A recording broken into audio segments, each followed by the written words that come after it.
খুব সুন্দর একটি রান্নার রেসিপি নিয়ে চলে এলাম। দেখুন তো, এই খাবারটা কে কে খেয়েছেন আর কে রান্না করেছেন একটু বলবেন। এই খাবারটা আমার ভুল হয়েছে নাকি বানানোর ভিতরে। এই রেসিপি শুরু করলাম।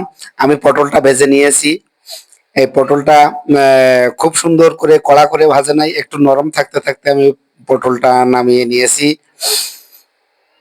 দেখতে থাকুন ভিডিওটি। আর ওই ভিডিওটি আসলে এই রেসিপিটা আমার করা কেমন হয়েছে আর এর নাম কিন্তু আমার জানা নেই, জানা থাকলে একটু বলবেন কিন্তু। তারপরে ডিমটা কিন্তু ভেজে নিয়েছি খুব সুন্দর করে, কড়া করে ভেজে নিয়েছি। তারপর তেল দিয়েছি কড়াইতে। তেল দেওয়ার পরে এবার কি দেব, কোনটা অ্যাড করব একটু দেখেন। গরম মশলা অ্যাড করলাম, দারচিনি, এলাচ, লবঙ্গ দিয়ে একটু তেলের ভিতরে দিয়ে নাড়াচাড়া করতে আসি। তো দেখতে থাকুন, ভিডিওটি শেষ পর্যন্ত দেখবেন, তাহলে এই রেসিপিটি অবশ্যই বানাতে পারবেন।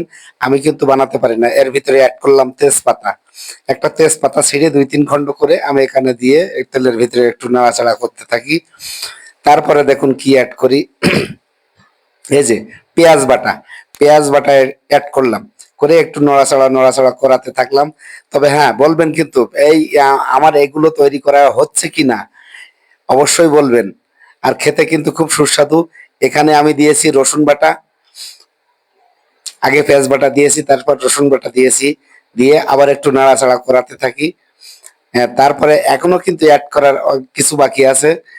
দেখতে থাকুন ভিডিওটি। একটু লম্বা হলেও ভিডিওটি দেখবেন অবশ্যই। খেতে কিন্তু খুবই সুস্বাদু হয়েছে। যদি পারতাম আপনাকে আমি খাওয়াতে পারতাম তাহলে অবশ্যই খাওয়াতাম। এখানে আমি একটু লবণ দিয়ে, পরিমাণ মতো লবণ দিয়েছি, দিয়ে এটা আর একটু নড়াচড়া করাবো। তারপরে এখানে অ্যাড করব, আরো কিছু অ্যাড করব। দেখতে থাকুন কিন্তু। এবার আমি হলুদ অ্যাড করলাম।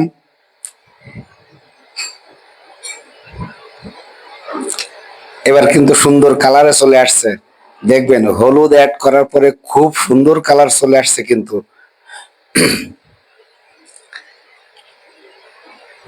এবার আমি এখানে অ্যাড করব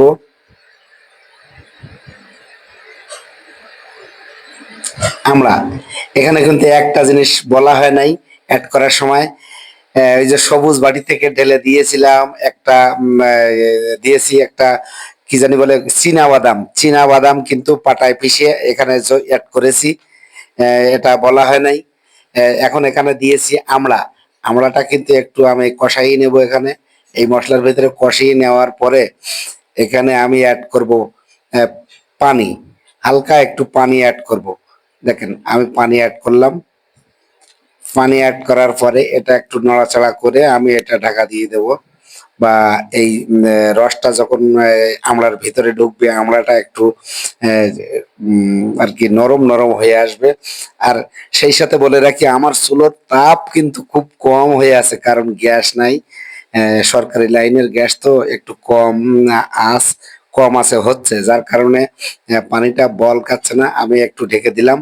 দেওয়ার পরে দেখবেন কিছুক্ষণ পরে উঠি, দেখেন কত সুন্দর কালার রে ভাই, কি বলবো। দেখেন এখুনে জিভে পানি চলে আসছে খাওয়ার জন্য, কিন্তু খাওয়ার জন্য এখনো উপযুক্ত হয় নাই। এখানে আরো কিছু কিছু জিনিস আমাকে অ্যাড করতে হবে। তো দেখতে থাকুন। এখানে কিন্তু মরিচ আমি একটাও দেয় নাই। আমাকে এখানে মরিচ দেওয়ার কথা বলা হয়েছিল, যে কাঁচা মরিচ কয়েকটা, আস্ত কাঁচা মরিচ আপনি মনে চাইলে অ্যাড করতে পারেন। কিন্তু আমি এখানে মিষ্টি মিষ্টি দেওয়া হয়, এখানে মিষ্টি অ্যাড করা হবে, যার কারণে এই যে চিনি অ্যাড করলাম। যার কারণে চিনির সাথে আমি মরিচটা খুব বেশি পছন্দ করি না, এই জন্য আমি এখানে মরিচ দিলাম না। কিন্তু আপনার যদি মনে চায় একটু মরিচ ঝাল ঝাল মিষ্টি মিষ্টি হবে, তাহলে আপনি এখানে কাঁচা মরিচ অ্যাড করতে পারেন, তাহলে আরো ভালো হবে। কিন্তু আমি এটা বাদ দিয়েছি। তো যাই হোক, দেখতে থাকুন ভিডিওটি। শেষমেশ কি এসে দাঁড়ায় একটু দেখবেন ভিডিওটি। এখানে কিন্তু এবার আমলাটা একটু নরম হয়ে এসেছে, আমি এখানে এবার অ্যাড করব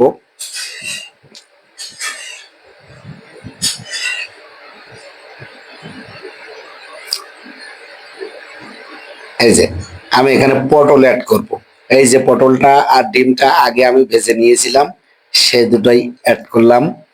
দেখতে থাকুন খুব সুন্দর করে এবার এই আমলা পটল আর ডিম এই খুন্তি দিয়ে আহ, খুব সুন্দর করে নাড়াচাড়া করে এর গায়ে সুন্দর করে মাখাতে হবে। এই পটল কিন্তু কাটার সময় বা এর খোসা ছাড়ানোর সময় কিন্তু ছিঁড়ে ছিঁড়ে ফাটিয়ে ফাটিয়ে দেওয়া আছে, যার কারণে ওর ভিতরে খুব সুন্দরভাবে এই মশলা বা মিষ্টি স্বাদটা ওর ভিতরে চলে যাবে। আর ডিমটাও কিন্তু এরকম ফাটানো ফাটানো ভাব করা আছে, তৈরি করা আছে, আমরা ওই একই সিস্টেম। তো দেখতে থাকুন। এবার ঝোলটা একটু কমে গেলে, ঝোলটা একদম শুকিয়ে ফেলবো না, শুকিয়ে ফেললে পোড়া পোড়া ভাব হতে পারে, কারণ চিনি দেওয়া আছে তো। আর আমি নতুন কারিগর, আমি নতুন বানাচ্ছি, সেহেতু তো আমার একটু সমস্যা হতেই পারে। এই জন্য আমি ওই রিস্কটা নেব না। আমি ঝোলটা কিন্তু একদম শুকাবো না। এই কিছুক্ষণ এখানে নাড়াচাড়া করার পরে আমি এখানে আরেকটা জিনিস অ্যাড করব। সেটা একটু দেখবেন কি অ্যাড করি।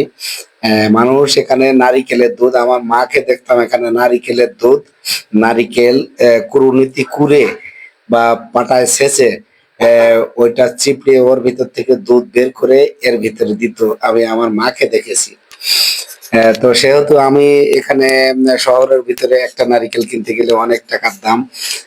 আমিও খুব সংকটে, সেহেতু আমি মন চাইছে খেতে, তাই আমি সেই দুধ অ্যাড করতে পারি নাই। তো আমি কি করেছি, আমি পাউডার জ্বালিয়ে দুধ বানিয়েছি। এখানে গরুর দুধ বা পাউডারের দুধ যদি আপনি অ্যাড করেন, তো হয়তোবা খুব সুন্দর হবে না নারিকেলের দুধের মতো, তবে একটা সুন্দর ফ্লেভার বা এখানে সুন্দর একটা কালার চলে আসবে। আর দুধটা কিন্তু কেটে যাবে যদি আপনি নারিকেলের দুধ ছাড়া অন্য কোনো দুধ অ্যাড করেন, তাহলে দুধটা কিন্তু কেটে যাবে, যেহেতু এখানে আমলা দেওয়া আছে, টক। তারপরে আমি দিয়েছি পাউডারের দুধ এখানে অ্যাড করেছি। তো আবার ডেকে দিয়েছি। ডেকে দেওয়ার পরে কিছু সময় চলবে এইভাবে। চলার পরে এটা উঠানোর পরে কি অবস্থা দেখেন, কালারটা কি রে ভাই, কি সুন্দর কালার! জিভে কিন্তু পানি চলে এসেছে অটোমেটিক। আর তার আগে আমি এই জিনিসটা ভেজে রেখেছিলাম, ডিম। এটা এখানে পেঁয়াজ কাঁচামরিচ দিয়ে ডিম ভেজে আমি পাটি সাপটা পিঠার মতো করে রাখতে চেয়েছিলাম, কিন্তু আসলে ডিমটা অন্য কারো দিয়ে ভেজে নিয়েছিলাম, যার কারণে আমার মনের মতো করে হয় নাই। তো যাই হোক, টুকরো টুকরো হয়ে গেছে, তারপরেও এটা তো ভাজা ঠিক আছে, কিন্তু পেঁচানো পেঁচানো হয় নাই। যাই হোক, এইটা এর উপরে যখন দেব, সিদ্ধ ডিমের এক স্বাদ পাবো, আর এই যে ভিজানো ডিমটা, পিঠা ভিজানো ডিমে পিঠা ভিজানোর মতো স্বাদ পাবে। এর ভিতরে রস ঢুকে ঢুকে চপচপে হয়ে থাকবে। খেতে এক্ষুনি খেতে মন চাইছে রে ভাই। আপনার কি খেতে ইচ্ছে করছে? এইভাবে করে খেয়ে দেখতে পারেন। তো এর ভিতরে কিন্তু রসের চাপড় চুপর হয়ে থাকবে, সাথে তো আমলা থাকবে, সাথে পটল থাকছে, আর এই যে ঝোলগুলো, এত সুন্দর টেস্ট রে ভাই হয়েছে খেতে। যাই হোক, ভিডিওটি দেখেন, আর কেমন হয়েছে এর নাম যদি আপনার জানা থাকে তো অবশ্যই জানাবেন।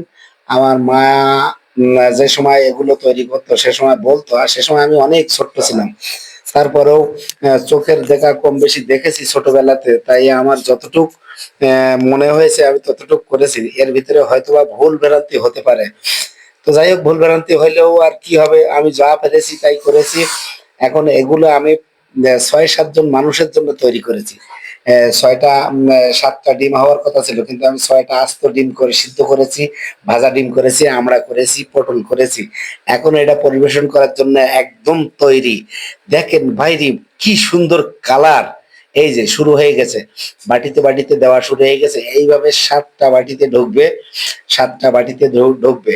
এই যে ৭টা বাটিতে ঢুকছে এইভাবে। ভিডিওটি কেমন হয়েছে অবশ্যই কমেন্ট বক্সে লিখে যাবেন।